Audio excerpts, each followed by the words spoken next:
안녕하세요. 세종대학교 2027학년도 모의논술고사 인문계열 해설 영상을 시작하겠습니다. 해설을 맡은 저는 국제학부 국제일본학 전공 이승준 교수입니다. 해설의 순서에 대해서 말씀드리겠습니다. 일단 인문계열 문제 출제 형식에 대해서 설명을 드리고요. 문항 해설에 들어가겠습니다.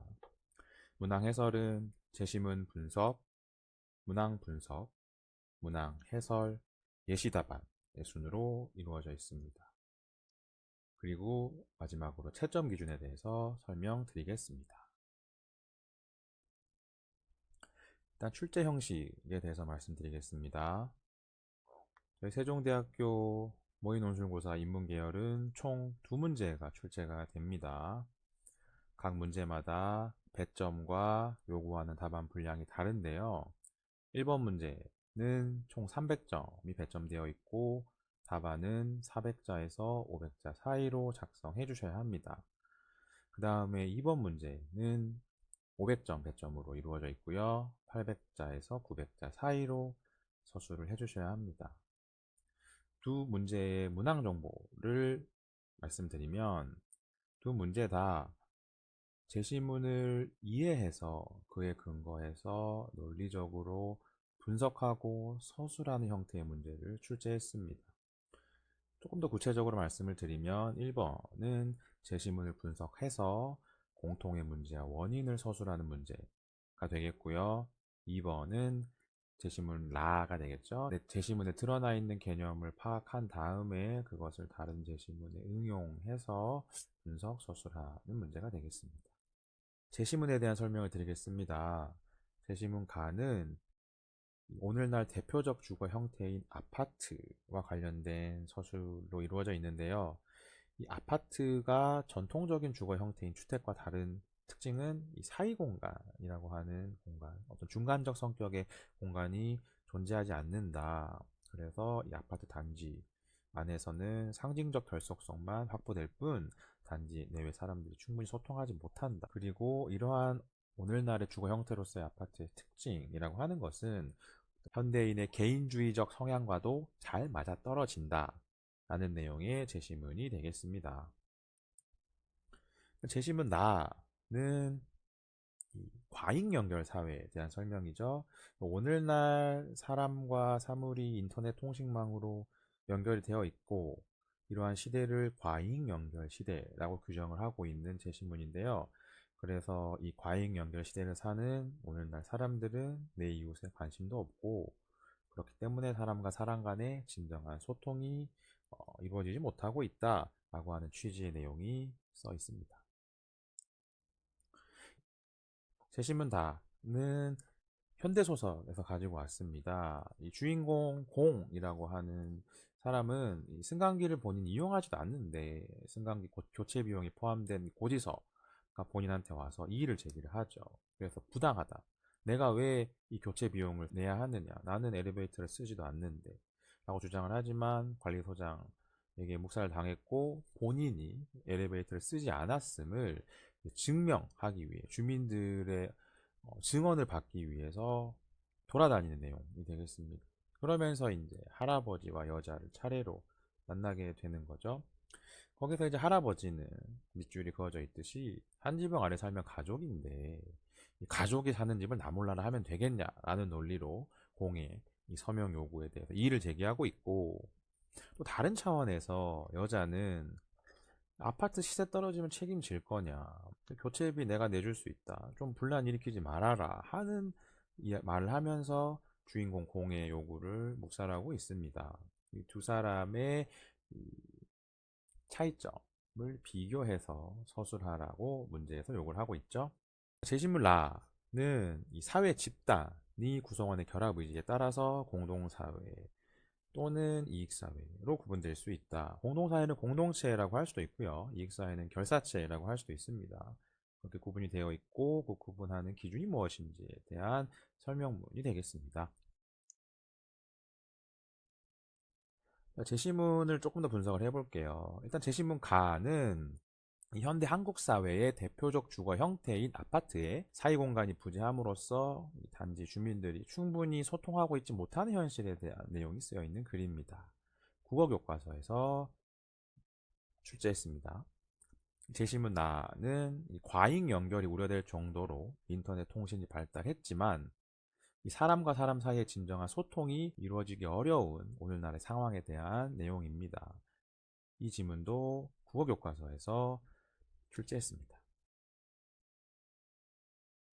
다음 제시문 다는요. 승강기 교체 비용을 둘러싼 주민 간 갈등을 통해서 아파트 공동체라고 하는 곳의 어떤 실제적 작동 방식이 잘 드러나 있는 현대소설이 되겠습니다. 김경옥이라고 하는 작가의 승강기라고 하는 소설이고요. 국어교과서에서 출제했습니다. 제시문 라는 사회문화 교과서에서 가지고 왔는데요. 사회 집단 이론을 공동사회 또는 공동체와 이익사회 또는 결사체로 분류하여 설명한 글이 되겠습니다.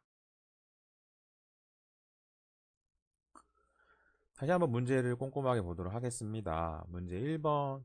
제시문 가와 나에 나타난 오늘날의 공통의 문제는 무엇이며 그 원인을 각각 무엇으로 보고 있는지를 설명하시오 라고 하는 문제가 되겠고요.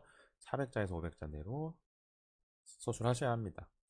문제 2번. 제시문 라를 활용하여 제시문 가의 아파트 사회 집단의 특징을 설명하고 이를 바탕으로 제시문 다의 밑줄 친 부분들에 나타난 할아버지와 여자의 태도를 비교하시오 라고 하는 문제가 되겠습니다. 문제에서 여러분들이 주의하셨으면 하는데 비판적으로 서술하시오, 비판하시오 라고 하는 지시가 없다는 점 꼭 유의하시기 바랍니다. 자, 문항 해설 문제 1번부터 들어가 보도록 할게요. 일단 제시문 가와 나에 나타난 공통된 문제가 무엇인지를 뽑아낼 수 있어야겠죠. 자, 제시문 가에 근거해서 말을 하자면 사이 공간이 부재하는 오늘날 아파트라고 하는 주거 형태 속 거주자들은 상징적 결속성만 확보할 뿐 충분히 소통하고 있지 못하다라고 되어 있습니다. 제시문 나에는 인터넷 과잉 연결 시대는 엘리베이터와 같은 좁은 공간에 같이 있으면서도 서로에게 전혀 관심이 없는 무관심한 상황을 이야기하고 있죠. 이를 바탕으로 공통된 문제를 추출하자면 현대인에게 소통이 부재하고 공동체적 유대감, 친밀성이 약화되어 있다라고 하는 서술이 나와야겠습니다. 그렇게 추출된 문제의 원인을 분석을 하자면 제시문가에서는 주민들의 사적 관계를 형성하는 공동 영역인 사이 공간이 오늘날은 부재하다는 점이 되겠고요. 제시문나에는 서로 대화하지 않고 오로지 휴대전화에만 몰두하는 주변에 관심이 없는 인터넷 과잉 연결 시대가 그 문제의 원인이 되겠습니다. 자, 이를 바탕으로 예시 답안을 제시를 하자면 다음과 같습니다. 참고하시기 바랍니다.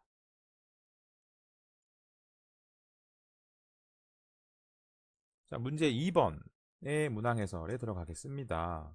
일단 제시문 라를 활용해야 되기 때문에 제시문 라에 대한 서술이 있어야겠죠.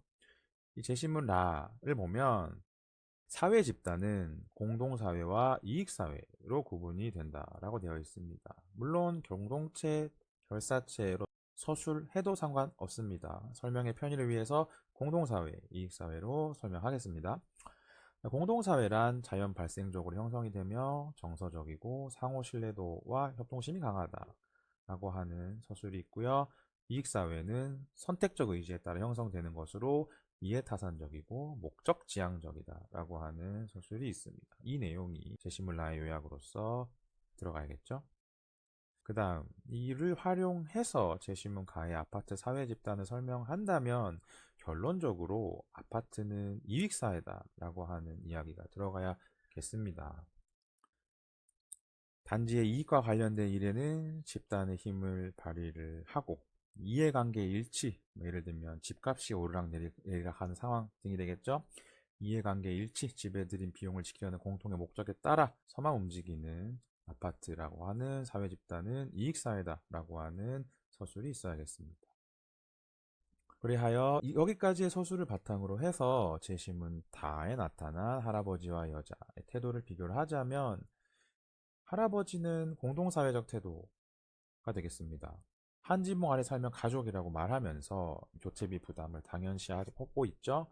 그 다음에 아파트 공동체의 어떤 가족적 결속을 내세우고 있습니다. 그렇기 때문에 할아버지의 태도는 공동사회적 태도가 되겠습니다. 반면에 여자는 이익사회적 태도를 드러내고 있습니다. 아파트 시세라고 하는 이해관계를 내세우고 있고 이해타산적이고 목적지향적인 모습을 드러내고 있습니다. 그렇기 때문에 여자의 태도는 이익사회적 태도다라고 서술을 하셔야겠습니다. 자, 이를 바탕으로 해서 예시 답안을 제시를 하면 다음과 같습니다. 참고하시기 바랍니다.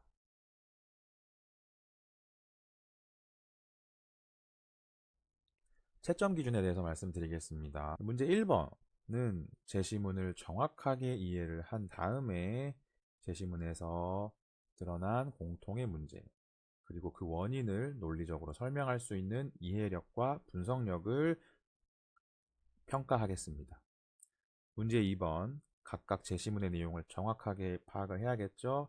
그 다음에 이 제시문의 서로의 관계를 문제가 요구하는 바에 근거해서 유기적으로 연결한 다음에 최종적으로는 제시문 다에 등장하는 등장인물들의 태도를 비교하면서 서술할 수 있는 이해력과 분석력을 평가하겠습니다.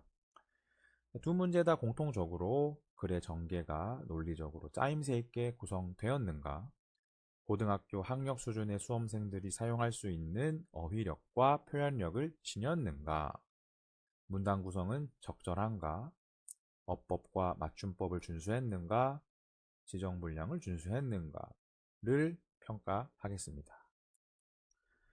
이를 표로 나타내면 다음과 같습니다. 앞서 말씀드렸듯이 이 문제를 보시고 소설 속 등장인물을 비판하려고 하는 마음이 생길 수 있습니다만, 문제에서 요구하는 것은 어디까지나 지문에 근거한 분석과 비교 서술이라고 하는 점 잊지 마시기 바랍니다. 그래서 문제 1은 이해력이 비중을 높게 차지하고요. 문제 2는 이해한 내용에 근거한 분석력이 비중을 높게 차지합니다. 저희 세종대학교 논술은 고등학교 교과서 지문 내에서 100% 출제가 되고요.